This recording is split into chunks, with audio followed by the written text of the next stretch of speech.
Very good evening everyone. स्वागत करते हैं एक बार फिर से आपके अपने यूट्यूब चैनल सीयूटी रैंकर्स में।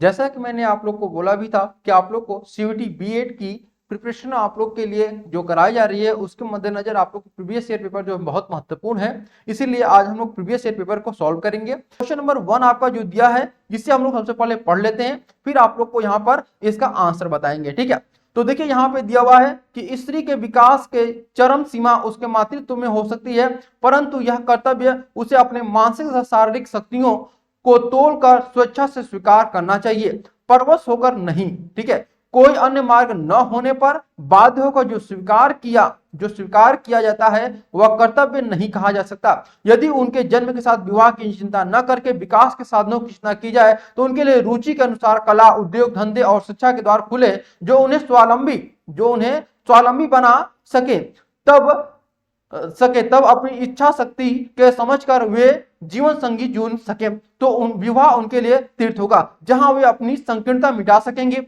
व्यक्तिगत स्वार्थ को बहा लेंगे और उनके जीवन उज्जवल से उज्ज्वलता हो सकेंगे। इस समय उनके त्याग पर अभिमान करना उपहासास्पद है। जैसा चिड़िया को पिंजरे में बंद करके उसके परवशता से स्वीकृत जीवन उत्सर्ग का गुणगान करना। माता पिता को बाध्य होना चाहिए कि वह अपनी कन्याओं को अपनी अपनी रुचि और शक्ति के अनुसार कला, व्यवसाय आदि ऐसी शिक्षा पाने दें जिससे उनकी शक्तियां भी विकसित हो सकें और वे इच्छा और आवश्यकता अनुसार अन्य क्षेत्रों में भी कार्य कर सकें।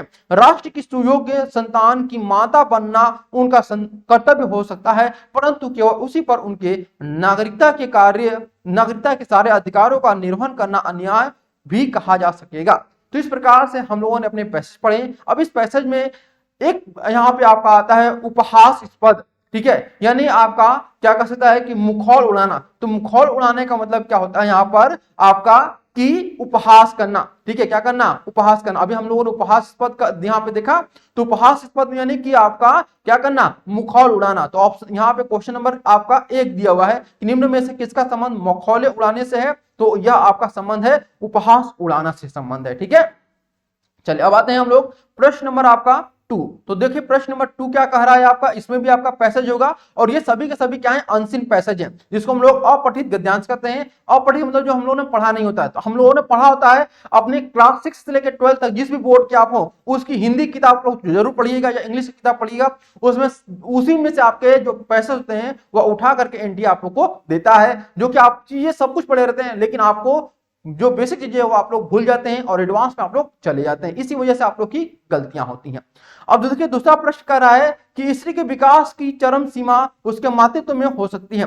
स्त्री के विकास की जो चरम सीमा है उसके मातृत्व में हो सकती है, परंतु यह कर्तव्य उसे अपने मानसिक तथा शारीरिक शक्तियों को तोड़कर स्वेच्छा स्वीकार करना चाहिए, परवश होकर के नहीं। कोई अन्य मार्ग न होने पर। ठीक है, अभी हम लोगों ने ये आपका पढ़ा था। अब इसी पर आपका एक प्रश्न फिर से पूछा गया है कि माता पिता का कन्याओं के प्रति कर्तव्य क्या है, ये आपको बताना है। उनके लिए यथासंभव योग्य वर ढूंढना, उनके लिए व्यवसाय सुनिश्चित करना, या फिर उनके रुचि के अनुरूप कार्य क्षेत्र चुनना, या फिर उन्हें गृह कार्य में निपुण करना। तो देखिए माता पिता की कन्याओं के प्रति जो आपका कर्तव्य होता है वह उनके रुचि के अनुरूप उन्हें कार्य क्षेत्र चुनने दे, यानी कि जिसमें वो जिस भी जॉब में वो इंटरेस्टेड है। अगर वो क्रिकेट खेलना चाहते तो क्रिकेट में जाने दे, फुटबॉल खेलना चाहते तो फुटबॉल में, आईएएस बनना चाहते तो आईएएस बनाइए। तो यही माता पिता का कार्य होता है। तीसरा प्रश्न है फिर से वही आपका कह सकते हैं कि पैसेज रहेगा, अनसीन पैसेज। ठीक है, और इसी से एक प्रश्न फिर से आपका बन रहा है।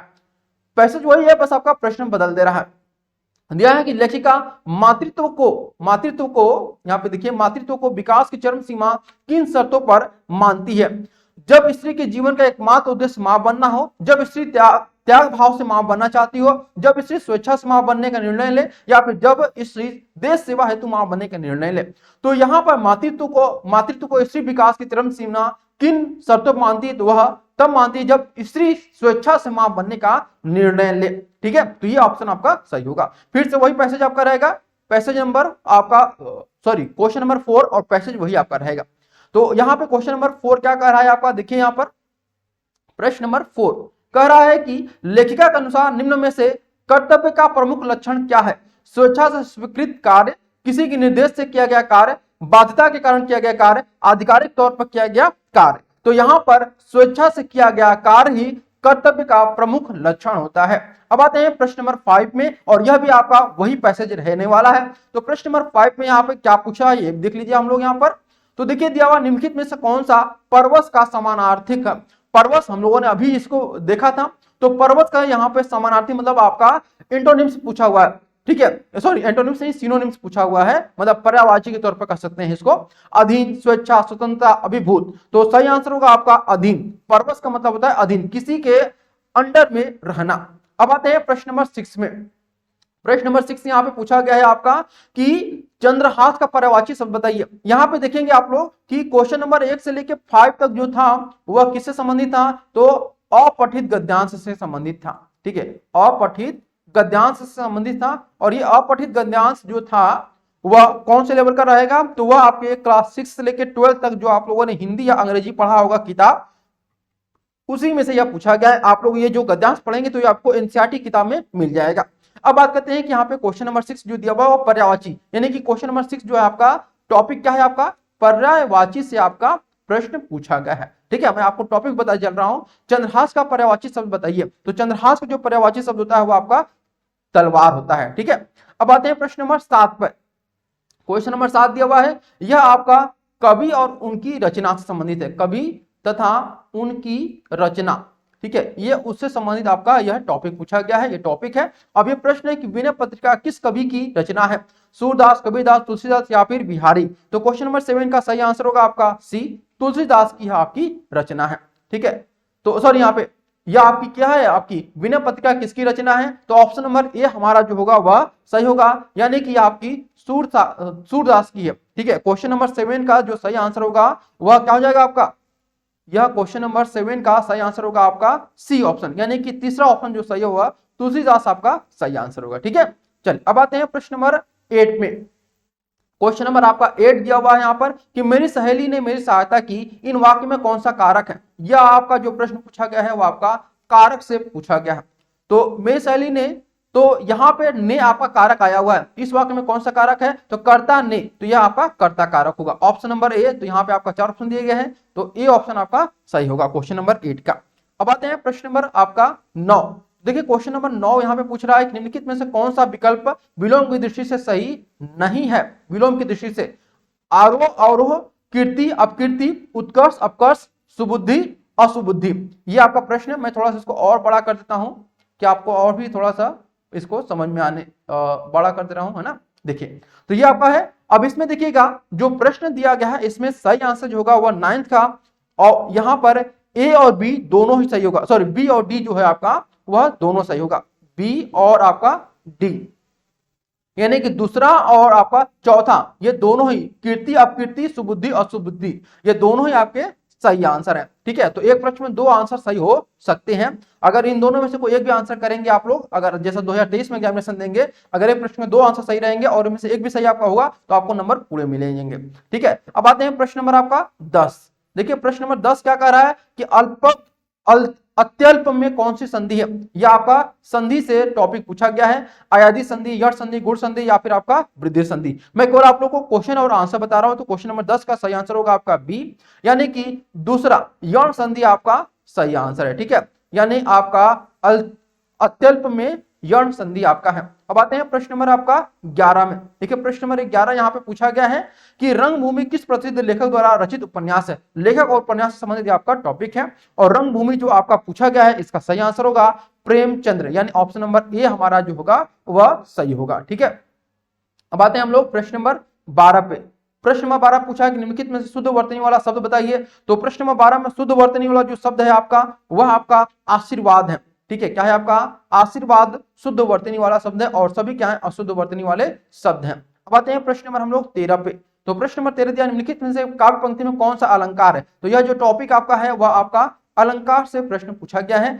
हरिपाद कोमल कमल से, इसमें जो सही आंसर होगा वह आपका क्या हो जाएगा, वह बी सही होगा, यानी कि दूसरा ऑप्शन आपका सही होगा, उपमा अलंकार इसमें है, ठीक है। क्या है आपका उपमा अलंकार। अब आते हैं प्रश्न नंबर 14। देखिए क्वेश्चन नंबर 14 क्या कह रहा है आपका कि बताइए यहां पर क्वेश्चन नंबर 14 में कि कौन सा शब्द हमेशा एक वचन में प्रयुक्त होता है, यानी आपका यह वचन से संबंधित प्रश्न है, ठीक है, किससे संबंधित है? वचन से। यानी वचन किसके अंतर्गत आता है आपका भैया? तो यह आपका संज्ञा से संबंधित आपका प्रश्न पूछा गया है।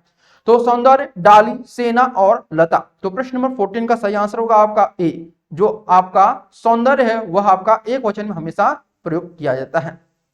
अब आते हैं हम लोग, प्रश्न नंबर आपका दिया हुआ है 15, ठीक है। तो 15 दिया है कि जिस छंद के पहले, तो यह आपका टॉपिक है, छंद से प्रश्न पूछा गया है। जिस छंद के पहले और तीसरे चरण में 13-13 और दूसरे और चौथे चरण में 11-11 मात्राएं होती हैं, वह छंद क्या कहलाता है? सोठा, रोला, चौपाई या फिर आपका दोहा। तो प्रश्न नंबर 15 का सही आंसर होगा आपका डी, यानी यह आपका दोहा कहलाता है। यहाँ पे दोहा बोला गया है। यह आंसर आपका एनटीए के द्वारा आपका बताया गया है। तो मैं आपको यहाँ पे बताना चाहूंगा, यह आपका आंसर गलत बताया जा रहा है, क्योंकि आपका सोठा होना चाहिए, लेकिन एनटीए ने इसको जो आंसर माना है वो आपका डी माना है। क्या माना है आपका? एनटीए ने आंसर डी माना है और इसी को उसने सही भी माना है। ध्यान रखिएगा, जो भी आंसर बताया जा रहा है वो एनटीए के अकॉर्डिंग बताए जा रहे हैं, ठीक है। अब आते हैं हम लोग प्रश्न नंबर 16 पे।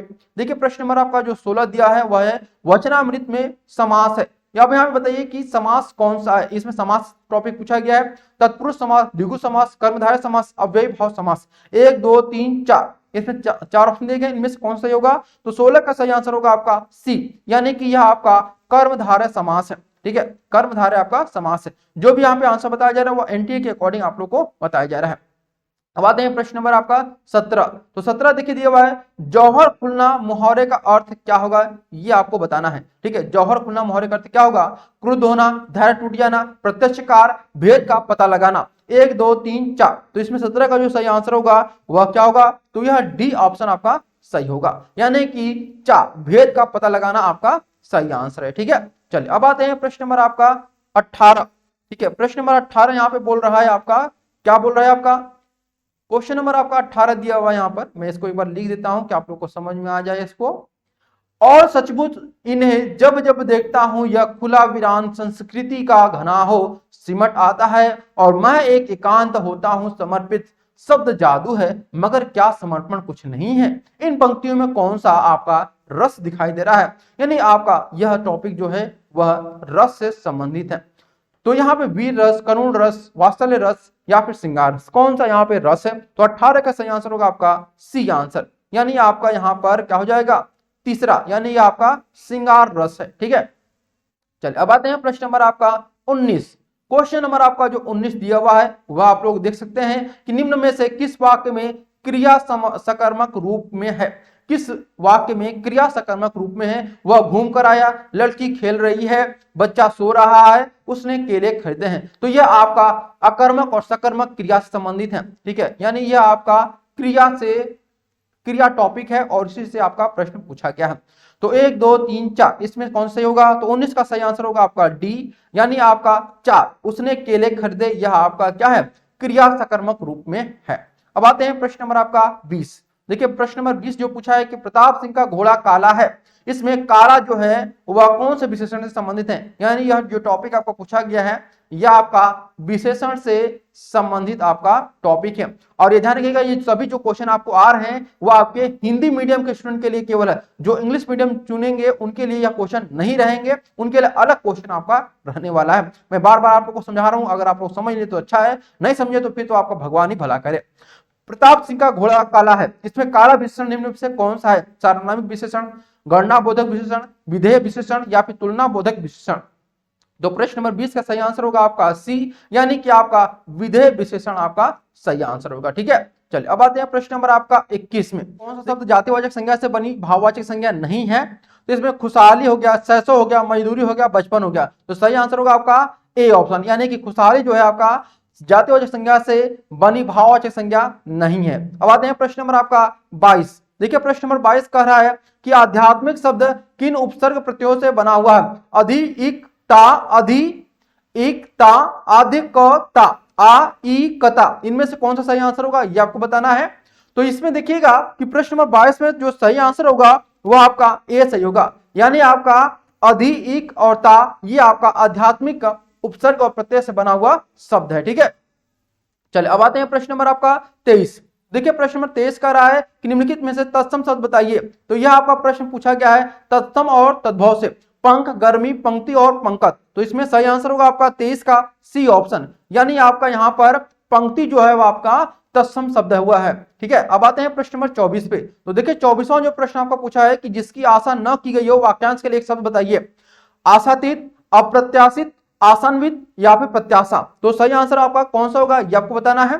तो यहां पे वाक्यांश के लिए एक शब्द बताना है जिसकी आशा न की गई हो। जिसकी आशा न की गई हो उसे हम लोग क्या बोलेंगे, उसे हम लोग अप्रत्याशित कहेंगे। ठीक है, क्या बोलेंगे हम लोग, अप्रत्याशित कहेंगे। तो ऑप्शन नंबर हमारा बी सही आंसर होगा। ठीक है, चलिए अब आते हैं हम लोग प्रश्न नंबर 25 पे, और आज का हमारा ये आखिरी प्रश्न होने वाला है। ठीक है, क्योंकि सेक्शन ए में अब 25 क्वेश्चन होते हैं। निम्नलिखित में से कौन सा शब्द पुल्लिंग है, समिति, गुट, कक्षा या फिर बैठक। तो प्रश्न नंबर 25 का जो सही आंसर होगा वह आपका ए और आपका बी दोनों ही सही है, क्योंकि समिति और गुट दोनों ही आपके क्या है, यह भी आपका पुल्लिंग है और यह भी आपका पुल्लिंग है। क्वेश्चन नंबर 126 दिया है कि which of the following is not a classical dance form, यानी कि निम्न में से कौन सा शास्त्रीय नृत्य नहीं है, ये आपको बताना है। क्लासिकल डांस नहीं है। तो देखिए 4 ऑप्शन दिए गए हैं आपका, भरतनाट्यम, मणिपुरी, मोहिनीअट्टम या फिर आपका कुडियट्टम। अगर हम बात करते हैं आप लोगों को कि जो भारत में कुल जो क्लासिकल डांस है उनकी संख्या यानी उनके नंबर जो है वह 8 होते हैं। इनमें से कुडियत्तम यानी कुडियत्तम जो है वह आपका इन 8 में से कहीं भी नहीं आता है। इसलिए ऑप्शन नंबर हमारा डी जो होगा 4 जो है आपका वह सही होगा। समझिए, यानी अगर 4 हमारा आंसर सही हो रहा है तो यहाँ पे हमारा जो ऑप्शन दिख रहा है ये हमारा ऑप्शन सही होगा, यानी कि डी हमारा ऑप्शन सही है। ठीक है, इसी प्रकार से आप लोग को ऑप्शन टिक करना होगा अपने एग्जामिनेशन में 2023 के। अब आते हैं अगले क्वेश्चन तरफ। क्वेश्चन नंबर 27 यहाँ पे दिया गया है, इसे हम लोग देखते हैं कि क्या आपका पूछ रहा है। ठीक है, देखिए क्वेश्चन नंबर 27 यहाँ पे जो दिया हुआ है, यह दिया हुआ है आपका कि arrange the following plans in accordance of their chronological order. Chronological order, the recent one comes first, Bombay plan, Gandhian plan, people plan या फिर सर्वोदय प्लान। यानी कि निम्नलिखित प्लानों में से यानी योजनाओं को उनके प्राचीन से अद्यतन के काल क्रमानुसार ढंग से हमें व्यवस्थित करना है। तो इनमें अगर हम काल क्रमानुसार अगर व्यवस्थित करना चाहें तो हमारा जो सही आंसर होगा वो सबसे पहले बॉम्बे प्लान आया था। ठीक है, नंबर 1 ये हो जाता है आपका ए। ठीक है, ए के बाद जो आपका आएगा वो है आपका गांधीयन प्लान यानी कि आपका बी। इसके बाद फिर आपका आता है पीपल्स प्लान यानी कि सी, फिर इसके बाद सर्वोदय प्लान यानी कि डी। यानी कि आप यहां कर सकते हैं ए बी सी डी, जिसमें भी होगा वो आपका सही आंसर है, यानी कि ए बी सी डी। तो यहां पे देखेंगे कि जो आपका तीसरा दिख रहा है ए बी सी डी, ये आपका सही है। इस हिसाब से हमारा ऑप्शन नंबर सी जो होगा वह सही होगा। ठीक है, चलिए अगले क्वेश्चन पे आते हैं हम लोग। क्वेश्चन नंबर हमारा जो दिया हुआ है 28। क्वेश्चन नंबर 28 यहाँ पे बोल रहा है कि under the normal curve x+3 sigma covers, यानी कि यहाँ पे जो प्रश्न पूछ रहा है वह आपका है कि किसी समान वक्र के अंतर्गत x+3 सिग्मा कवर्स के अंतर्वृत्त क्या होता है। तो इसे जब हम लोग फॉर्मूले के द्वारा सॉल्व करेंगे, क्योंकि अभी हम लोग इसे सॉल्व नहीं कर पाएंगे, ठीक है, क्योंकि ये क्वेश्चन थोड़ा सा आपका लेंदी हो जाएगा। तो फॉर्मूले के द्वारा जब हम सॉल्व करते हैं तो हमारा जो आंसर मिल रहा है वो है आपका सी, यानी कि 99.73% आपका मिल रहा है। तो ऑप्शन नंबर हमारा क्या हो जाएगा, सी सही होगा। ये हमारा क्वेश्चन, मैं आप लोगों को केवल यहाँ पे क्वेश्चन और आंसर बता रहा हूं ताकि आप लोग समझ सकें कि किस प्रकार का पेपर पैटर्न आप लोग का आया हुआ था। ठीक है, अब बात करते हैं आप लोग का अगला जो क्वेश्चन है 29। देखिए क्वेश्चन नंबर 29 यहाँ पे पूछ रहा है कि which of the following is a tributary of Ganga, यानी कि इसमें से पूछ रहा है आप लोगों का कि बताइए कि निम्न में से कौन सी जो है वह गंगा की सहायक नदी है। ठीक है, गंगा की सहायक नदी है ये आपको पूछ रहा है, यानी कि ट्रिब्यूटरी ऑफ गंगा यानी पूछ रहा है। तो 4 ऑप्शन दिया गया है, कृष्णा रिवर, लूनी रिवर, काली रिवर, तीस्ता रिवर। 3 में से जो सही आंसर होगा वह हो जाएगा काली रिवर। तो ऑप्शन नंबर हमारा सी सही है। ठीक है, क्या हो जाएगा, सी हमारा सही आंसर होगा। अब आते हैं क्वेश्चन नंबर हम लोग 30 पे। देखिए क्वेश्चन नंबर 30 क्या बोल रहा है आप लोगों से कि who among the following is world's first women prime minister. ध्यान रखिएगा, यह बहुत सारे लोग स्टूडेंट ने लास्ट ईयर गलती किया था, उन्होंने भारत की पहली प्रधानमंत्री को लेकर के इंदिरा गांधी चुन लिया था, लेकिन यहाँ पे इंदिरा गांधी नहीं होगा, यहाँ पे वर्ल्ड की फर्स्ट वुमेन प्राइम मिनिस्टर के बारे में पूछा गया है। तो वर्ल्ड की फर्स्ट जो प्राइम मिनिस्टर थी वह श्री माओ, ठीक है, श्री माओ भंडारनाइके, ये आपका सही आंसर होगा। श्री माओ भंडारनाइके ये आपका सही आंसर होगा। और बात करते हैं कहाँ की है, तो ये आपकी श्रीलंका की है। ठीक है, कहाँ की, श्रीलंका की है। अब आते हैं क्वेश्चन नंबर हम लोग 31 पे। देखिए क्वेश्चन नंबर 31 क्या बोल रहा है आप लोगों से कि PV Sindhu one dot dot dot medal at women's singles in badminton at Olympic 2020, यानी कि ओलंपिक 2020 में बैडमिंटन के एकल महिला मुकाबले में पीवी सिंधु ने कौन सा पदक जीता था? तो पीवी सिंधु ने जो पदक जीता था वह कांस्य पदक था। क्या था? कांस्य, यानी कि आपका ब्रॉन्ज मेडल उन्होंने जीता था। ऑप्शन नंबर सी हमारा सही होगा। अगले क्वेश्चन पे आते हैं, प्रश्न नंबर आपका 32। देखिए क्वेश्चन नंबर 32 बोल रहा है कि which among the following is a domestic first class cricket tournament, यानी आजकल आप लोग देख भी रहे होंगे कि जो सरफराज अहमद है, सरफराज खान है, वो लगातार शतक पे शतक ठोक रहे हैं। जैसे अभी पृथ्वी शॉ यहाँ पर शतक पे शतक ठोक रहे थे, तो वह रणजी ट्रॉफी में वो लगातार अपना काम कर रहे थे। उसी प्रकार से यहाँ पे 4 ऑप्शन दिए गए हैं, इनमें रणजी ट्रॉफी तो नहीं है, लेकिन एक ऐसा आपका नाम दिया गया है जो कि आपका क्रिकेट कह सकते हैं कि शॉर्ट फॉर्म होता है वनडे और T20 का। तो जो सही आंसर होगा आपका वो हो जाएगा दिलीप ट्रॉफी। क्या हो जाएगा? दिलीप ट्रॉफी आपका सही आंसर होगा, यानी कि सी यहाँ पर सही है। ठीक है, अब आते हैं प्रश्न नंबर आपका 33। देखिए 33 यहाँ पे क्वेश्चन नंबर यहाँ पे क्या बोल रहा है, आप लोग को मैं यहाँ पे थोड़ा सा और इसको ऊपर करके दिखा देता हूं।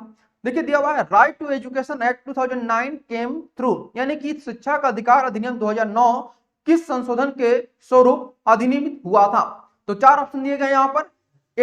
80th कॉन्स्टिट्यूशन अमेंडमेंट, यानी कि 80वां संविधान संशोधन।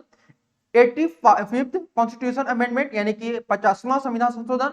इसके बाद दिया हुआ क्या है 86 कॉन्स्टिट्यूशन अमेंडमेंट, यानी कि 86वां संविधान संशोधन। इसके बाद दिया है 88 कॉन्स्टिट्यूशन अमेंडमेंट, यानी कि 88वां संविधान संशोधन।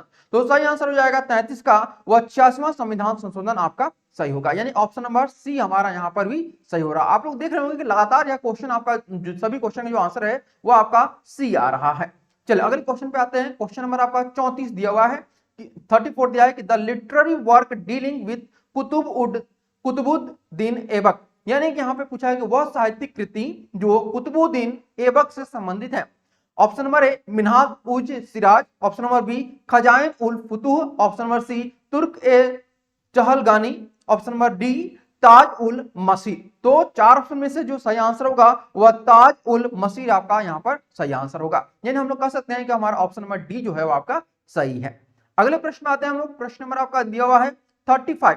ठीक है, 35 क्या दिया हुआ इसे हम लोग देखते हैं। देखिए मैं यहाँ पर लिखता भी चल रहा हूं आप लोग को। 35 who was the last Nand ruler who was defeated by Chandragupta Maurya, यानी इनमें से चंद्रगुप्त मौर्य द्वारा पराजित होने वाला अंतिम नंद वंशीय शासक कौन था? तो 4 ऑप्शन दिए गए यहाँ पर घनानंद, महापद्मानंद, घनानंद या फिर आपका धनानंद या फिर महानंद। तो प्रश्न में 35 का जो सही आंसर होगा वह ए होगा आपका। क्या हो जाएगा 35 का? सी यहाँ पे सही होगा धनानंद। देखिए धनानंद और घनानंद दोनों अंतर है। ये घनानंद बहुत सारे लोग यहाँ पे सोच रहे होंगे, तो घनानंद नहीं बल्कि आपका धनानंद सही आंसर होगा। ठीक है, तो हम लोग यहाँ पर सी पुनः आपका सही आंसर हो रहा है। अगले प्रश्न में आते हैं हम लोग 36। क्वेश्चन नंबर 36 यहाँ पे दिया गया है इंडिया विल बिकम चिता फॉर्म फ्रॉम अंडर चिता रिलोकेशन प्लान। ये देखिए क्वेश्चन जो आपका ड्रॉप कर दिया गया था, ध्यान रखिएगा ये क्वेश्चन आप लोग का ड्रॉप कर दिया गया था। फिर भी हम लोग इसको देखते हैं कि यहाँ पे पूछा है कि चिता पुनर्वास कार्यक्रम के तहत भारत में किस देश से चीते लाए गए थे? 4 ऑप्शन दिए गए हैं साउथ अफ्रीका, केन्या, माली या फिर रवांडा। तो जो सही आंसर होगा इनमें से कोई भी आंसर जो है आपका सही नहीं है, क्योंकि जो आपके चीते लाए गए थे वो आपके नामीबिया से लाए गए थे। ठीक है, कहां से भाई? नामीबिया से आपके चीते लाए गए थे, और इनमें से ऐसा कोई ऑप्शन नहीं है जो कि आपका नामीबिया होगा। लेकिन चूंकि नामीबिया जो है आपका साउथ अफ्रीका में आता है, तो ये ऑप्शन आपका सही हो जाना चाहिए था, लेकिन फिर भी एनटीए ने क्वेश्चन को ड्रॉप कर दिया था। चलिए अगले क्वेश्चन पे आते हैं हम लोग। क्वेश्चन नंबर आपका 37। देखिए क्वेश्चन नंबर 37 क्या बोल रहा है? Which of the following state is first one two give community forest resource rights, यानी कि सामुदायिक वन संसाधन अधिकार देने वाला प्रथम राज्य कौन बना है? उड़ीसा, छत्तीसगढ़, मध्य प्रदेश या फिर आपका अरुणाचल प्रदेश। तो यह आपका उड़ीसा बना है। तो ऑप्शन नंबर हमारा क्या हो जाएगा भाई?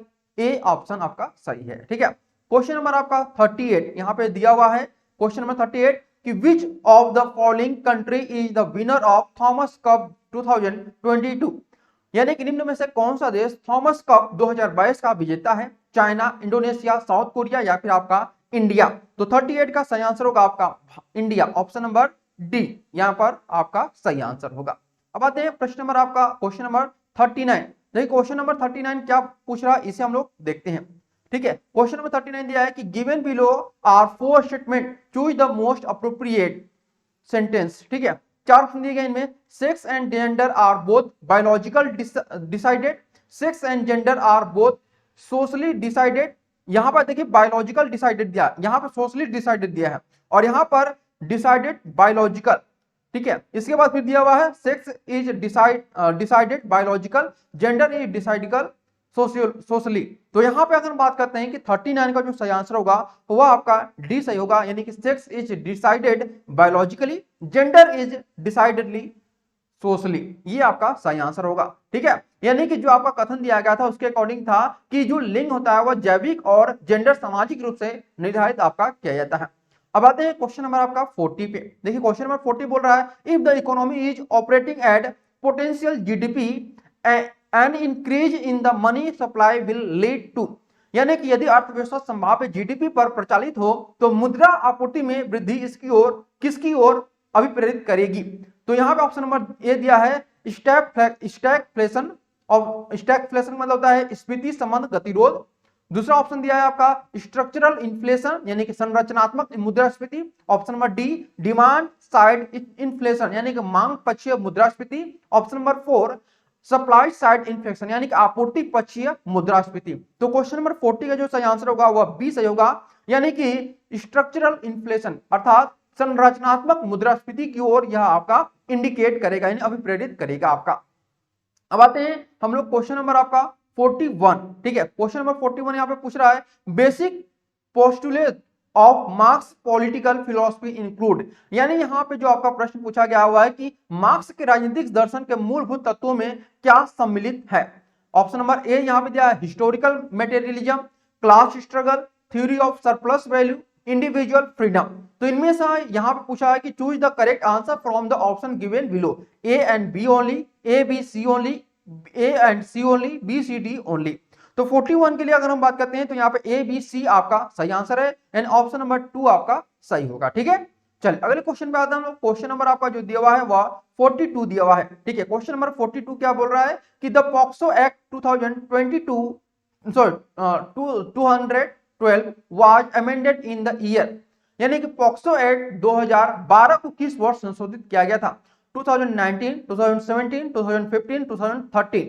तो यहाँ पे जो सही आंसर होना चाहिए वो आपका ऑप्शन नंबर ए सही होगा, यानी कि 2019 आपका सही आंसर होगा। ठीक है, अगले क्वेश्चन पे आते हैं हम लोग। क्वेश्चन नंबर आपका 43 यहाँ पर दिया हुआ है। देखिए क्वेश्चन नंबर 43 क्या बोल रहा है इसे हम लोग देखते हैं। यहाँ पे बोला है कि मैच कॉलम, 43 यहाँ पे बोल रहा है आपका कि मैच द कॉलम, आपको बताना है कि यहाँ पर पहला ऑप्शन दिया है आपका ऑथर, क्या दिया है आपका ऑथर, इसके बाद आपका बुक्स का दिया हुआ है, लिस्ट 2 जो है आपका बुक्स का है और लिस्ट 1 आपका ऑथर का है। तो इसमें हम देखेंगे तो सबसे पहले जो हमारा एरिस्टोटल का अगर हम देखें यहाँ पर तो एरिस्टोटल ऑथर है और उनकी कौन सी बुक है ये आपको बतानी है। तो ये हमारा हो जाएगा, क्या हो जाएगा, ये एरिस्टोटल जो है वो आपका पॉलिटिक्स, यानी कि एरिस्टोटल जो है वो आपके पॉलिटिक्स से संबंधित है।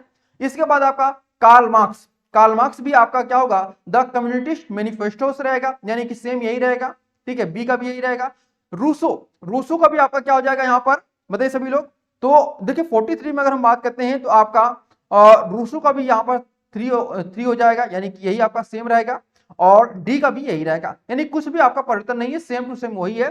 केवल आपको जो आपका जो मतलब ऑप्शन नंबर ए दिया है, यानी जिस उसको सामने का दिया हुआ ये आपका सही आंसर होगा। तो यहाँ पे देख सकते हैं कि क्वेश्चन नंबर आपका 43 का सही आंसर होगा 2, यानी कि ए का 1, बी का 2, सी का 3 और डी का 4 आपका सही आंसर है। तो हमारा क्या हो जाएगा ऑप्शन नंबर बी यहाँ पर सही आंसर होगा। ठीक है, चले अगले क्वेश्चन पे आते हैं हम लोग। क्वेश्चन नंबर आपका 44। ठीक है, क्वेश्चन नंबर 44 यहाँ पे जो दिया हुआ उसे हम लोग पढ़कर आपको समझाते हैं और बताते हैं। दिया है कि जो child labour prohibition and regulation act 1986 was amended in 2016, the amended act, यानी कि बाल श्रम प्रतिषेध एंड विनियम अधिनियम 1986 में संशोधित किया गया था। संशोधन अधिनियम क्या है आपका, option number A completely prohibits the employment of children below 14, यानी कि 14 वर्ष से कम उम्र के बच्चों के काम करने पर पूर्ण प्रतिबंध लगाना। Option number be allowed certain specific employment possibilities for children below 14 years, यानी कि 14 वर्ष से कम उम्र के बच्चों को कुछ विशेष तरह के रोजगार की छूट देना।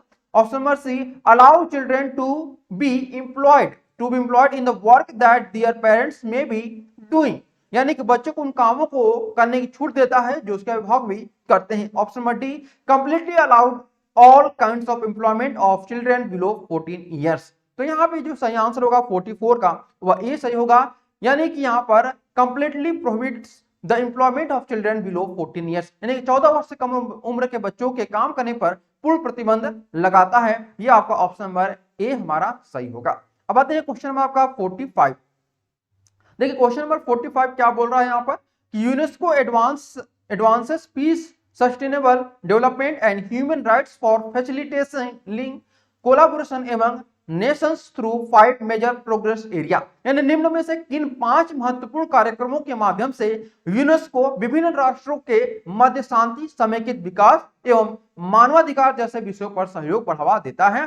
तो इनमें सिंपल सा हमारा जो आंसर होगा वह आपका हो जाएगा ए, क्योंकि यह आपका education, natural science, social science, cultural and communication पर आपका यह क्या करता है, सहयोग का बढ़ावा देता है। तो ऑप्शन नंबर हमारा ए सही आंसर होगा। ठीक है, अगले क्वेश्चन पे आते हैं हम लोग। क्वेश्चन नंबर आपका 46 यहाँ पे दिया हुआ है, इसे हम लोग समझते हैं।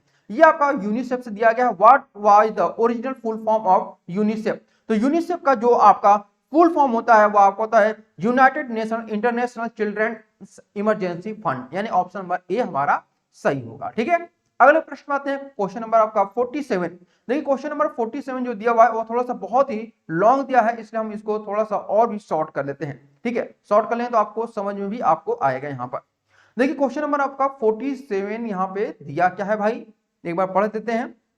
Given below are two statement, one is labeled as assertion A and the other is labeled as reason R, यानी assertion है there shall be a council of minister with the prime minister at the head to aid and advise the president who shall in the exercise of his functions act in accordance with such advice। Reason दिया हुआ है the executive power of the union shall be vested in the president and shall be exercised by him either directly or through officers subordinate to him in the accordance with this constitution।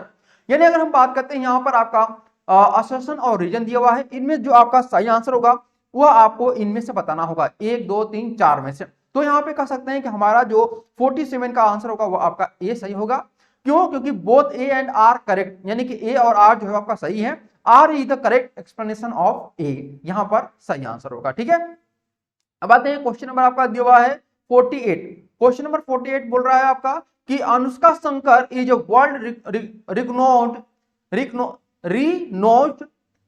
Player, यानी कि अनुष्का शंकर की विश्व प्रसिद्ध वादक हैं। क्या चीज के वादक हैं भाई? तो ये जो अनुष्का शंकर जी हैं ये विश्व प्रसिद्ध आपके वादक हैं सितार के। ऑप्शन नंबर ए हमारा यहाँ पर सही होगा। ठीक है, चलिए अगले क्वेश्चन पे आते हैं 49 आपका।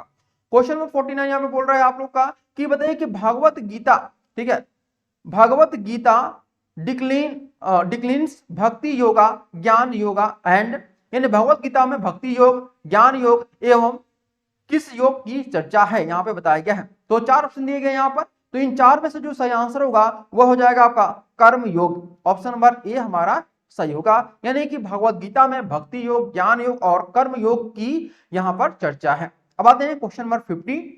देखिए क्वेश्चन नंबर 50 क्या बोला है कि मेखला सादोर निम्न में से किस मेखला सादोर is a traditional attire of which of the following state, यानी कि मेखला सादोर निम्न में से किस राज्य का पारंपरिक परिधान है? असम का, नागालैंड का, मेघालय का या फिर आपका वेस्ट बंगाल का। तो 50 का सही आंसर होगा आपका असम, यहाँ पर सही आंसर है। ठीक है, देखिए क्वेश्चन नंबर 51 क्या बोल रहा है इसे हम लोग देखते हैं।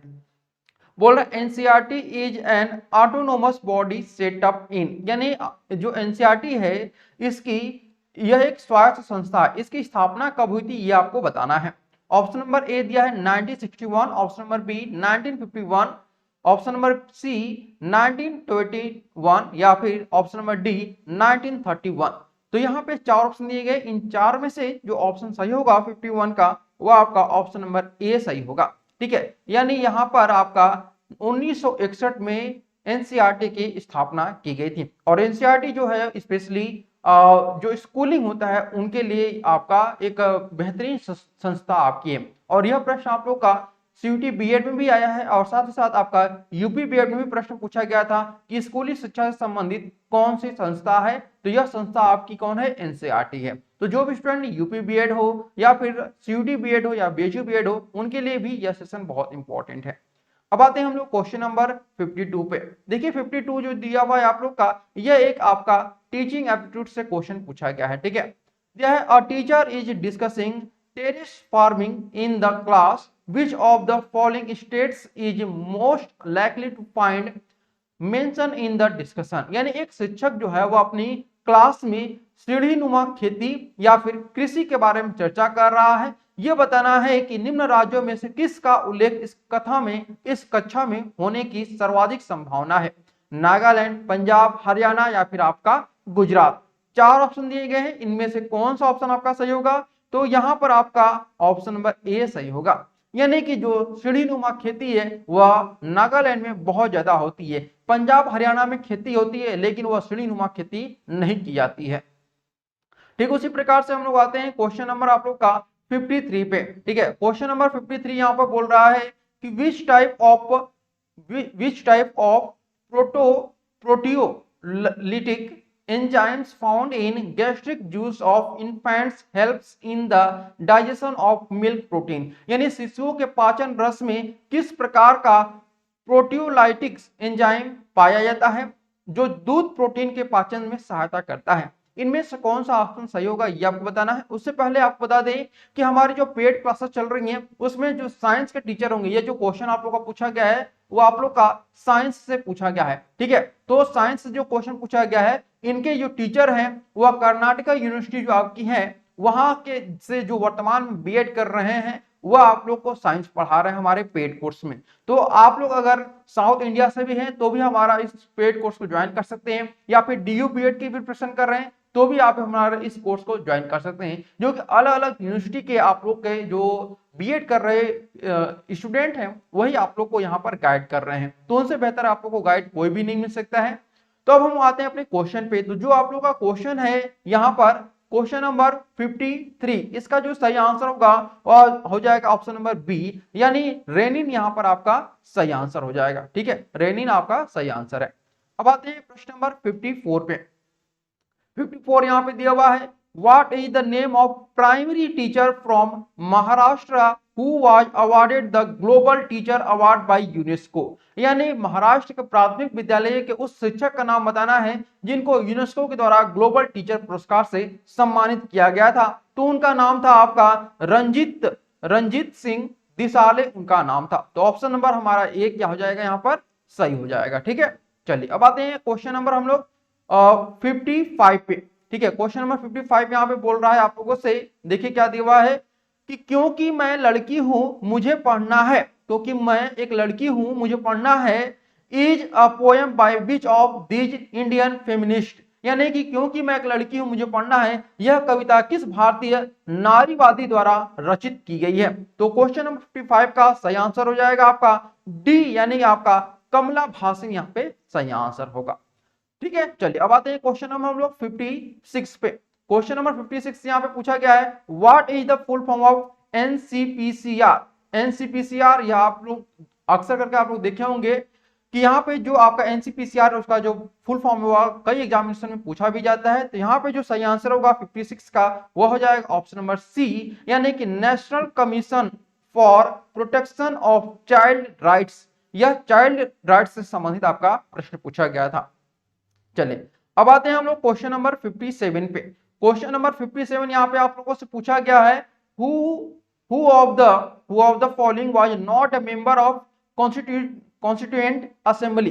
या निम्नलिखित में से कौन संविधान सभा के सदस्य नहीं थे, ये आपको बताना है। तो संविधान सभा के जो सदस्य थे उनमें कुल 7 से 8 सदस्य आपके शामिल थे, जिनमें अगर हम बात करते हैं कि 57 का जो सही आंसर होगा ऑप्शन नंबर डी, यानी कमला नेहरू उसमें शामिल नहीं थे। ठीक है, चलिए अब आते हैं प्रश्न नंबर 58 पे। क्वेश्चन नंबर 58 यहाँ पे बोल रहा है आप लोगों से कि Padmarg essential of the lotus is book written by, यानी पदमार्ग कमल का सत्य सत्व नामक पुस्तक किसके द्वारा लिखी गई है?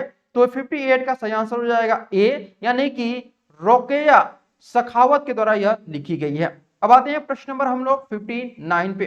देखिए क्वेश्चन नंबर 59 यहाँ पे आप लोगों से क्या पूछ रहा है, what is the name of Indian reformer who found the Anglo Hindu college Hindu school Kolkata, यानी कि वे भारतीय समाज सुधारक कौन थे जिन्होंने एंग्लो हिंदू कॉलेज कोलकाता की स्थापना की थी?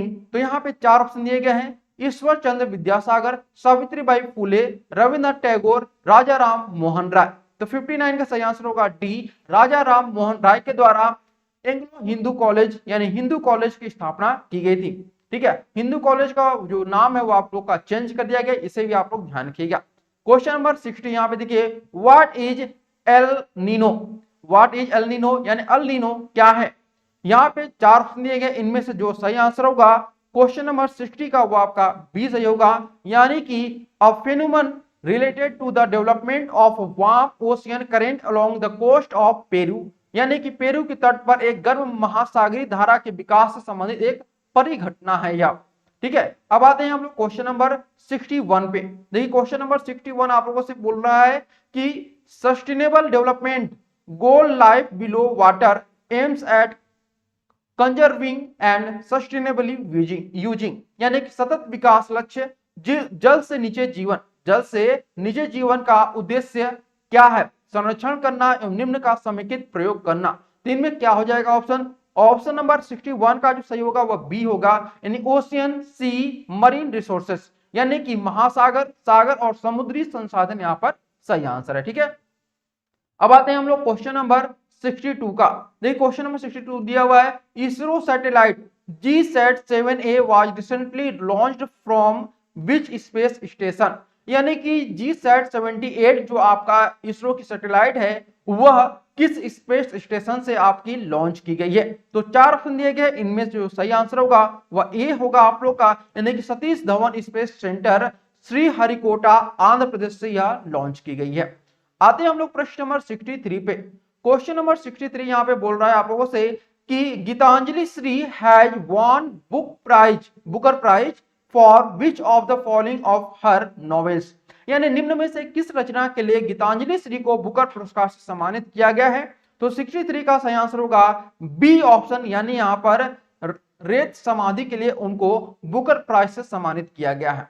अब आते हैं क्वेश्चन नंबर हम लोग 64 पे। क्वेश्चन नंबर 64 भी दिया हुआ है आप लोग का कि Savitribai Phule was an Indian social reformer educationist and from Maharashtra, वह समाज सुधारक थी, शिक्षाविद थी और इसके साथ साथ वह क्या थी? नॉवेलिस्ट थी, पेंटर थी, पोएट थी या फिर आपकी लॉयर थी। तो 64 का सही आंसर होगा सी, वह एक पोएट भी थी जो कि महाराष्ट्र से बिलोंग करती थी।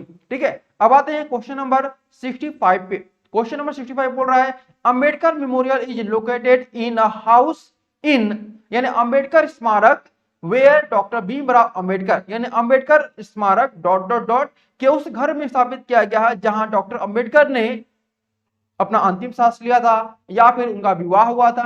क्या हुआ था? यहाँ पे 4 ऑप्शन दिए गए हैं, तो 65 का सही आंसर होगा ए, यानी Ambedkar memorial is located in house in Delhi where doctor Bhimrao Ambedkar breathe his last, यानी डॉक्टर अंबेडकर स्मारक जो कि दिल्ली है में उनका घर स्थापित है, वहीं पर डॉक्टर अंबेडकर ने अपनी अंतिम सांस भी ली थी। अब आते हैं प्रश्न नंबर हम लोग 66 पे। क्वेश्चन नंबर 66 यहाँ पे बोल रहा है आप लोगों से, थोड़ा सा हम इसे नीचे करते हैं ताकि आप लोगों को और भी क्लियर दिखे। The guidelines issued by the supreme court in Vishakha judgment related to, यानी विशाखा केस में न्यायालय के निर्णय में उच्चतम न्यायालय द्वारा जारी दिशा निर्देश निम्नलिखित में से किससे संबंधित हैं? तो 4 ऑप्शन दिए गए, इनमें जो सही आंसर होगा 65 का, ध्यान रखिएगा 66 का ये आपका है, तो 66 का सही आंसर होगा आपका डी आंसर, यानी कि यहाँ पर prevention of sexual harassment of women at workplace, यानी कार्यस्थल पर महिलाओं का यौन उत्पीड़न जो है वो आपका निवारण, यानी कार्यस्थल पर महिलाओं का यौन उत्पीड़न निवारण, यह इससे संबंधित आपका है। ठीक है, चलिए अब आते हैं प्रश्न नंबर 67 पे। क्वेश्चन नंबर 67 यहाँ पे बोल रहा है आप लोगों से, who is the author of book nationalism, यानी राष्ट्रवाद नामक किताब के लेखक कौन है? तो चार ऑप्शन दिए गए हैं, 67 का सही आंसर होगा बी ऑप्शन, यानी रविंद्रनाथ टैगोर राष्ट्रवाद नामक किताब के लेखक हैं। अब आते हैं क्वेश्चन नंबर 68 पे। क्वेश्चन नंबर 68 बोल रहा है the black cotton soil of India has been formed due to the weathering of, यानी भारत की काली कपास मिट्टी किस क्षरण से बनती है? किसके क्षरण से बनती है भाई? तो चार ऑप्शन दिए गए हैं, इनमें जो सही आंसर होगा 68 का वह बी होगा, यानी कि फिशर वेलकैनिक रॉक, यानी कि ज्वालामुखी चट्टान। भारत की काले कपास मिट्टी ज्वालामुखी चट्टान के क्षरण से बनती है। आते हैं प्रश्न नंबर हम लोग 69 पे। क्वेश्चन नंबर 69 यहाँ पे बोल रहा है आप लोगों से, ध्यान से देखिएगा, which one of the following elements is not associated with tropical cyclones, यानी कि निम्नलिखित तत्वों में से कौन सा उष्णकटिबंधीय चक्रवातों से जुड़ा नहीं है? तो 69 का सही आंसर होगा डी, यानी यहां पर डेंस फॉग आपका सही आंसर होगा। डेंस फॉग मतलब होता है घना कोहरा। क्वेश्चन नंबर आपका 70 देखिए दिया हुआ है आपका कि the Arabian sea branch and bay of Bengal branch of Indian monsoon merge together over which of the following regions, यानी कि भारतीय मानसून की अरब सागरीय शाखा और बंगाल की खाड़ी वाली शाखा निम्न में से किन क्षेत्रों में आकर एक दूसरे से मिल जाती है? तो ये दूसरे एक दूसरे से जब मिलती हैं तो उसे हम लोग पंजाब एंड एडजॉइनिंग हिमालय के नाम से जानते हैं, यानी पंजाब एवं उसके नजदीकी हिमालय क्षेत्र जो हैं वहीं पर आकर ये मिलती हैं। अब आते हैं क्वेश्चन नंबर हम लोग 71 पे। देखिए क्वेश्चन नंबर 71 दिया हुआ है which of the following is incorrectly matched for the nationalist newspaper and the region where it was being circulated।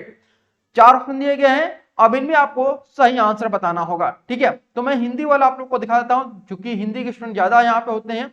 राष्ट्रवादी समाचार पत्र एवं जिन क्षेत्रों में उनका प्रसारण था कि बिंदु में निम्न में से कौन सा जोड़ा जो है वह बेमेल है, ये आपको बताना है। तो 71 का जो सही आंसर होगा वह क्या हो जाएगा? देखिए सबसे पहले अगर हम बात करते हैं तो यहां पर सी सही आंसर हो जाएगा, ठीक है, क्योंकि द कोहिनूर वह बिहार से संबंधित नहीं है। अमृत बाजार पत्रिका बंगाल संबंधित है। द हिंदू प्रकाश बंबई संबंधित है। द हिंदू मद्रास संबंधित है, लेकिन द कोहिनूर जो है वो आपका बिहार से संबंधित नहीं है।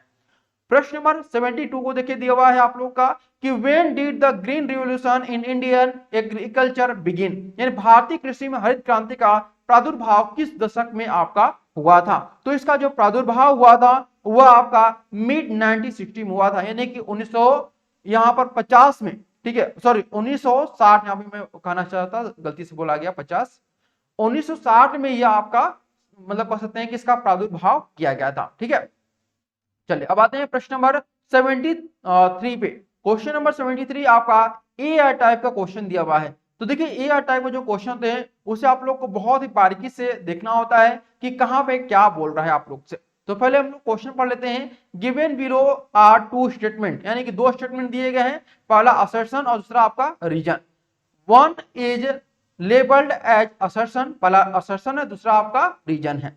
पहला असर्शन दिया है कि after the battle of Kalinga, यानी कि कलिंग के युद्ध के बाद Emperor Ashoka was immensely moved by the pain and atrocities as a result of the war। Reason दिया है Ashoka became a great patron of Buddhism, यानी इन दोनों में से आपका असर्शन रीजन दिया है, जिसमें आपको बोला है कि in the line of the above statement choose the correct answer from the option below given. तो इनमें से कौन सा ऑप्शन आपका सही होगा ये आपको बताना है, ठीक है। तो क्वेश्चन नंबर हम यहाँ पे हिंदी में भी आप लोग का दिया, चाहे तो हिंदी में आप लोग देख भी सकते हैं, तो मैं यहाँ पे प्रेफर करूंगा इंग्लिश को, तो क्योंकि इंग्लिश में थोड़ा सा आप लोग समझ सकते हैं। तो क्वेश्चन नंबर 73 का सही आंसर होगा ए, यानी कि both A and R true, यानी ए और आर जो है आपके वह दोनों ही आपके यहाँ पर सत्य हैं। यानी after battle of Kalinga, Kalinga के युद्ध के बाद अशोक बहुत ज्यादा क्या हो गया था, पेन में हो गया था, दुख में हो गया था, और जिसका रिजल्ट था कि वह क्या हुआ, अशोका जो है वह जल्दी से बुद्धिज्म का एक कह सकते हैं कि शिष्य के तौर पर जाने लगा। तो यहाँ पर A and R true, R is correct explanation of A, ये आपका सही आंसर होगा, ठीक है। यानी ऑप्शन नंबर हमारा ए क्या हो जाएगा, सही हो जाएगा। उसी प्रकार से हम लोग आते हैं क्वेश्चन नंबर 74 पे। देखिए क्वेश्चन नंबर 74 क्या बोल रहा है, इसे हम लोग देखेंगे। दिया हुआ है कि is a style of architecture is which doors and windows were made by placing a horizontal beam across two vertical columns, यानी वास्तुकला की एक ऐसी शैली जिसमें दो लंबवत स्तंभों पर एक क्षैतिज बीम रखकर दरवाजे में खिड़कियां बनाई गई हैं, उसे हम लोग किस नाम से जानते हैं? तो चार ऑप्शन दिए गए हैं, कोबेल्ट, पिट्रा, पिट्रादुरा, आर्क्यूटेट, आर्क्यूट मतलब होता है आपका धनुषाकार, आर्चिज मतलब होता है आर्च। तो इनमें से जो सही आंसर होगा वो हो जाएगा ऑप्शन नंबर यहाँ पर 74 का ए सही होगा। यानी यहाँ पर हम लोग कह सकते हैं आप लोग का कोबेल्टा आपका सही आंसर है। ठीक है, चलिए अब आते हैं प्रश्न नंबर 75 में। 75 यहाँ पे दिया हुआ है आप लोगों का कि which of the following unit of geological time scale is of the largest interval, यानी भूवैज्ञानिक समय मापने की निम्नलिखित में से कौन सी सबसे बड़ी अंतराल की इकाई है, ये आपको बताना है।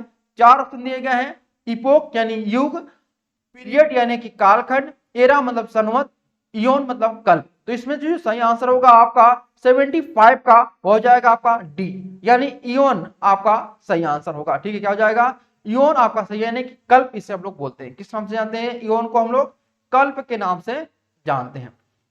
क्वेश्चन नंबर 76 यहाँ पे पूछा गया है आप लोगों से कि बताइए कि while using maps in social science classroom which of the following would be useful in teaching visually challenged student, यानी यह जो क्वेश्चन पूछा गया है आपका टीचिंग एप्टीट्यूड से प्रश्न पूछा गया है।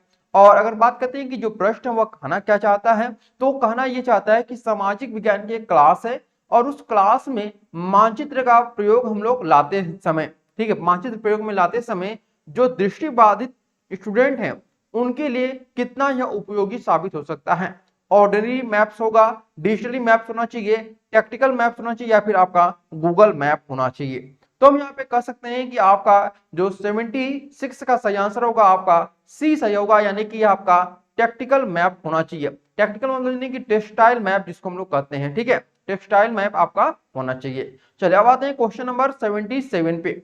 देखिए क्वेश्चन नंबर 77 यहाँ पे क्या बोल रहा है आप लोगों से कि our constitution ensure that government system has different level of government which draw their authority from constitution. This description matches which of the following feature of our constitution, यानी यहाँ पे प्रश्न जो है वह आप लोगों से क्या बोल रहा है उसे हम लोग हिंदी में भी समझने की कोशिश करते हैं।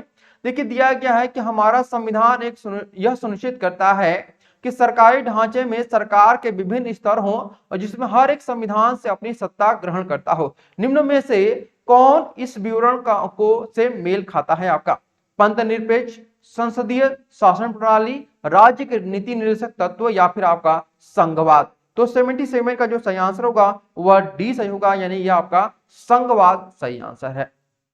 अब आते हैं क्वेश्चन नंबर हम लोग 78 पे। देखिए क्वेश्चन नंबर 78 यहाँ पे पूछ रहा है कि नई तालीम इज आल्सो नोन एज, यानी कि नई तालीम को हम क्या बोलते हैं, किस नाम से जानते हैं? Wardha scheme of basic education, new era education policy, educational scheme of new India, या फिर educational vision of independent India. तो 78 का सही आंसर होगा ए, यानी यहाँ पे आपका Wardha scheme of basic education अर्थात वर्धा शिक्षा योजना के नाम से भी हम इसको जानते हैं। ठीक है, अब आते हैं हम लोग प्रश्न नंबर 79 पे।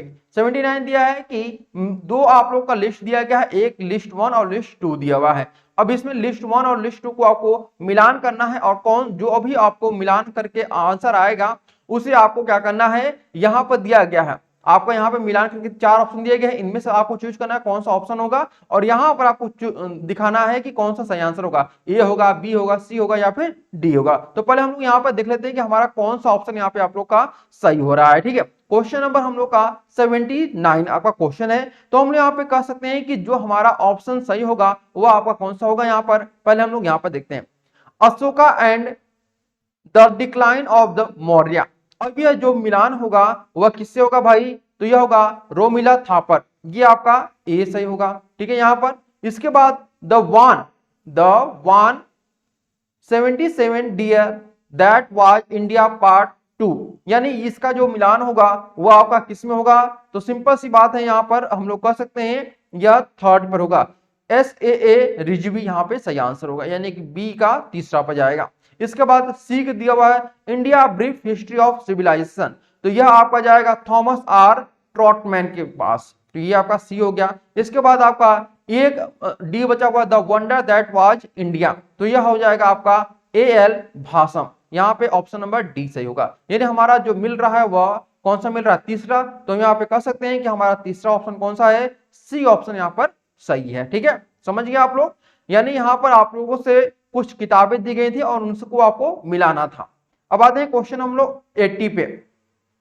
क्वेश्चन नंबर 80 यहाँ पे आप लोगों से पूछ रहा है, देखिए फिर से आपका असर्शन और रीजन से संबंधित क्वेश्चन दिया है। Given below are two statement, यानी टू स्टेटमेंट दिया गया है। स्टेटमेंट नंबर 1 दिया है कि द हड़प्पा सिविलाइजेशन, यानी कि हड़प्पा सभ्यता came to an abrupt end, यानी कि जो हड़प्पा सभ्यता है वह अकस्मात पतन उसका हुआ था। और यहाँ पर स्टेटमेंट 2 दिया हुआ है आप लोग का, environmental degradation was one of the factor that contributed to the decline of the Harappan civilisation, यानी सेकंड जो है कि वह पर्यावरणीय निम्नीकरण हड़प्पा सभ्यता के पतन में योगदान देने वाला एक कारक था। ये आपके दो स्टेटमेंट है। अब यहाँ पे आपको बताना है कि in the light of the above statement choose the correct answer from the option given below, यानी इसमें आपको ऑप्शन चूज करना है कौन सा यहाँ पर ऑप्शन सही होगा। पहला दिया है both statement first and second are true, यानी कि जो आपका कथन 1 और कथन 2 है वो दोनों सही है। ऑप्शन नंबर 2 दिया हुआ है both statement 1 and statement 2 are false, यानी कि कथन 1 और कथन 2 दोनों ही गलत हैं। स्टेटमेंट 1 इज ट्रू, यानी स्टेटमेंट नंबर 1 जो है आपका सही है और स्टेटमेंट नंबर 2 जो है वो गलत है। ये आपका कहना चाह रहा है कि statement number 1 is false and but statement 2 is true, यानी पहला जो है गलत है, दूसरा आपका सही है। तो इसमें हम लोग यहाँ पे कह सकते हैं कि क्वेश्चन नंबर 80 का जो सही आंसर होगा वो हमें डी देखने को मिल रहा है कि statement number 1 is false but statement number 2 is true, यानी यहां पर कह रहा है कि Harappa civilisation came to an abrupt end, ये आपका गलत है। ठीक है, यानी यह जो कथन है आपका गलत है। लेकिन सेकंड कथन जो बोल रहा है कि environmental degradation was one of the factors that contributed to the decline of the Harappan civilisation, ये आपका सही है। ठीक है, तो इस प्रकार से आपको यहां पर लगाना होगा। तो हमारा ऑप्शन जो सही मिल रहा है वो हमें डी मिल रहा है, यानी कि चौथा सही मिल रहा है। ठीक है, चलिए अब आते हैं क्वेश्चन हम लोग 81 पे। क्वेश्चन नंबर 81 आप लोगों से पूछ रहा है यहाँ पे आप लोगों का कि इन अप्रैल 2021, यानी ये करंट अफेयर से संबंधित क्वेश्चन है, विच कोविड-19 variant cause deadly pandemic in India, alpha, delta, gamma या ओमिक्रॉन। तो यहाँ पे सही आंसर होगा आपका ऑप्शन नंबर 2, यानी कि डेल्टा यहाँ पर आपका सही आंसर है। निम्न में से कौन सा स्वरूप जो है कोविड-19 का वह भारत में जानलेवा महामारी के रूप में बनकर आया था, तो आपका डेल्टा था। अब आते हैं प्रश्न नंबर 82 का। क्वेश्चन नंबर 82 यहाँ पे बोल रहा है आप लोगों से, a non violent social and ecological movement by rural villagers particularly women in India in the 1913s using the primary tactic of embracing trees to impedo loggers is known as Chipko movement, Jangal Bachao Andolan, Appiko movement या फिर Tehri dam conflict. यहाँ पे यह कहना चाहता है कि 1970 में ग्रामीणों के द्वारा खासकर महिलाओं द्वारा पेड़ों को कटने से बचाने के लिए पेड़ों के इर्द गिर्द एक घेरा बनाने की मौलिक तरकीब अपनाकर एक अहिंसक सामाजिक और पर्यावरणीय आंदोलन चलाया गया था। इस आंदोलन को हम लोग किस नाम से जानते हैं, तो देखिए इस आंदोलन को हम लोग चिपको आंदोलन के नाम से जानते हैं। ठीक है, किसके नाम से, चिपको आंदोलन के नाम से जाना जाता है। चलिए अब आते हैं क्वेश्चन नंबर 83 दिया है, साइंटिफिक कंट्रोल्स यानी कि वैज्ञानिक नियंत्रण आर यूज्ड इन एक्सपेरिमेंट्स, यानी कि वैज्ञानिक नियंत्रण जो है वह प्रयोगों में किस प्रकार प्रयोग कर सकते हैं। तो ऑप्शन नंबर ए दिया हुआ है यहाँ पर, maximise the effect of variable other than the desired variable, यानी वांछित चरों को छोड़कर अन्य चरों को प्रभाव को अधिकतम कम करने के लिए, या फिर minimise the effect of variable other than the desired variable, यानी वांछित चरों को छोड़कर अन्य चरों के प्रभाव को न्यूनतम करने के लिए, या फिर मैक्सिमाइज और minimise the effect of variable as needed, यानी जरूरत के अनुसार चरों के प्रभाव को अधिक या कम करने के लिए, या use as spare set if the main experimental setup doesn't work, यानी यदि मुख्य प्रयोग सफल नहीं होता है तो वैकल्पिक प्रयोग के तौर पर इसका इस्तेमाल करते हैं। तो 83 का सही आंसर होगा बी, यानी कि वांछित चरों को छोड़कर अन्य चरों के प्रभाव को न्यूनतम करना। आते हैं प्रश्न नंबर 84 पे। देखिए क्वेश्चन नंबर 84 यहाँ पे आप लोगों से बोल रहा है कि the butterfly and moth develop through the process called, यानी तितलियों एवं पतंगों का जो विकास है इसे किस प्रक्रिया के तहत होता है, या जो विकास का क्रम है तितली और पतंगों का वह किस प्रक्रिया के तहत होता है आपका भाई। तो यहाँ पे दिया है म्यूटेशन यानी आपका उत्परिवर्तन के स्वरूप, या फिर ट्रांसफिग्यूरेशन यानी रूपांतरण के स्वरूप, इवोल्यूशन, या फिर आपका मेटाफॉर्मोसिस। तो यहाँ पे जो आपका सही आंसर होगा 84 का वह हो जाएगा क्या भाई, 84 का वह डी सही आंसर हो जाएगा, यानी कि मेटाफॉर्मोसिस यानी कि कायांतर के अनुसार आपका यह होता है। ठीक है, कायांतर के अनुसार आपका कायांतरण, इसके अनुसार इसका विकास प्रक्रिया होता है। अब आते हैं प्रश्न नंबर 85 पे। देखिए 85 दिया हुआ है आपका wings of fire is an autobiography of, यानी विंग्स ऑफ फायर किसकी आत्मकथा है, एपीजे अब्दुल कलाम की, होमी जे बाबा की, विक्रम साराभाई की, या फिर सीवी रमन की। तो 85 का सही आंसर होगा ए, एपीजे अब्दुल कलाम की यह ऑटोबायोग्राफी है विंग्स ऑफ फायर। अब आते हैं क्वेश्चन नंबर 86 दिया हुआ है यहाँ पर कि homologous organs are those that show similarity in their, यानी कि सजाती अंग वे होते हैं जो अपने में सादृश्यता दिखाते हैं। क्या दिखाते हैं, साइज में, फंक्शन में, अपीयरेंस में, या फिर आपका ओरिजिन में। तो सही आंसर होगा आपका डी, यानी यह आपके ओरिजिन में समानता दिखाते हैं, यानी उत्पत्ति में आपका समानता दिखाते हैं। अब आते हैं प्रश्न नंबर 87 दिया है which is the oldest nuclear power plant in India, यानी कि यहाँ पर पूछा गया है कि निम्न में से कौन सा सबसे पुराना परमाणु विद्युत संयंत्र है।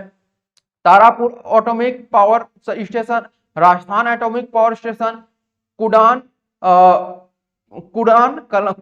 न्यूक्लियर पावर प्लांट, या फिर आपका नरोरा एटॉमिक पावर स्टेशन। तो सही आंसर होगा 87 का वह ए होगा, यानी कि तारापुर एटॉमिक पावर स्टेशन।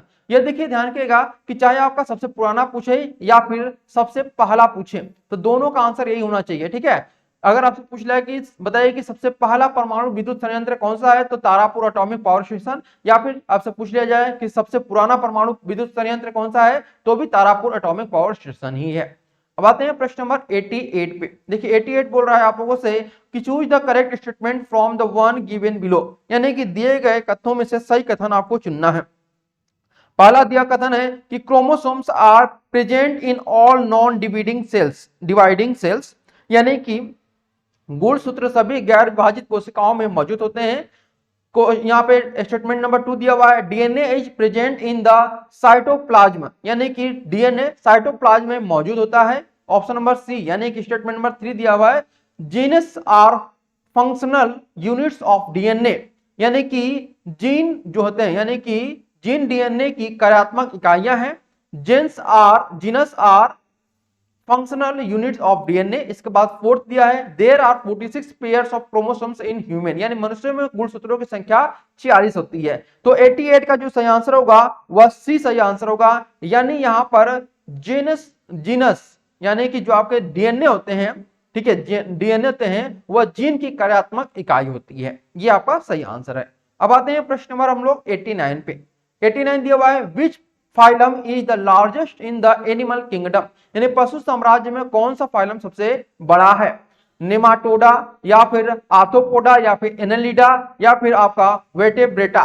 तो सही आंसर होगा 89 का वह बी सही आंसर होगा। ठीक है, क्या जाएगा बी, यानी कह सकते हैं हम यहाँ पर आपका आर्थ्रोपोडा पशु साम्राज्य में सबसे बड़ा फाइलम वाला जीव है। ठीक है, अब आते हैं क्वेश्चन नंबर 90 पे। क्वेश्चन नंबर 90 बोल रहा है आप लोग का कि the largest artery in our body is, यानी कि हमारे शरीर में सबसे बड़ी धमनी कौन सी होती है।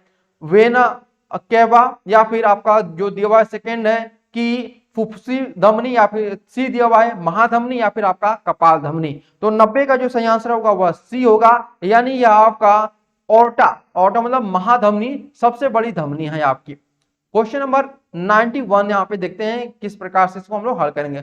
What is another way of writing a plus a plus a, तो यानी इसे हम लोग किस प्रकार से अन्य तरीके से लिख सकते हैं। तो 91 का यहाँ पर बी सही होगा कि 4a आपका होगा। ठीक है, 4a को हम लोग करें, देखिए यहाँ पे a plus a plus a plus a दिया हुआ है, तो इनके आगे हम लोग का हमेशा एक रहता है, आपका हमेशा एक रहता है, ये ध्यान रखिएगा। तो इन चारों को मिला देंगे तो ये आपका 4a में तब्दील हो जाएगा। तो ऑप्शन नंबर हमारा ए सही आंसर होगा। अब आते हैं 92 को। 92 दिया हुआ है, which of the following is an example of identity property of addition, यानी निम्न में से कौन सा जोड़ की सर्वसमिका गुण का उदाहरण है। तो यहाँ पे 4 ऑप्शन दिए गए, इनमें से अगर हम बात करते हैं 92 का तो वह सी होगा। देखिए यहाँ पे 17 + 0 = 17, ये आपका सर्वसमिका का बिल्कुल ही स्वरूप है। ठीक है, चलिए अब आते हैं अगला क्वेश्चन हम लोग को दिया हुआ है 93 दिया हुआ है, आप लोगों से यहाँ पे पूछ रहा है what is the sum of prime number that are greater than 50 but less than 60, यानी 50 से बड़ी किंतु 60 से छोटी अभाज्य संख्याओं का कुल फल कितना होता है। तो 93 का सही आंसर हो जाएगा क्या, सी हो जाएगा। ठीक है, यानी 112 यहाँ पर आपका आंसर आएगा। अब आते हैं हम लोग क्वेश्चन नंबर 94 पे। 94 दिया हुआ है यहाँ पर आप लोग का कि if P = 0.05 what is the probability of not E, यानी यहाँ पर कह रहा है कि यदि P = 0.5 तो नॉट E की प्रायिकता क्या होगी ये आपको बताना है। तो इसकी प्रायिकता जो होगी वह 0.95 होगी जब इसको सॉल्व करेंगे आप लोग तो। अब आते हैं क्वेश्चन नंबर 95 में, दिया हुआ है पाई क्या है, एक रेशनल नंबर है, इरेशनल नंबर है, नेचुरल नंबर है या फिर आपका होल नंबर है। तो पाई देखिए जो आपका है वह इरेशनल नंबर है, क्या है आपका इरेशनल नंबर है। अब आते हैं क्वेश्चन नंबर 96 का।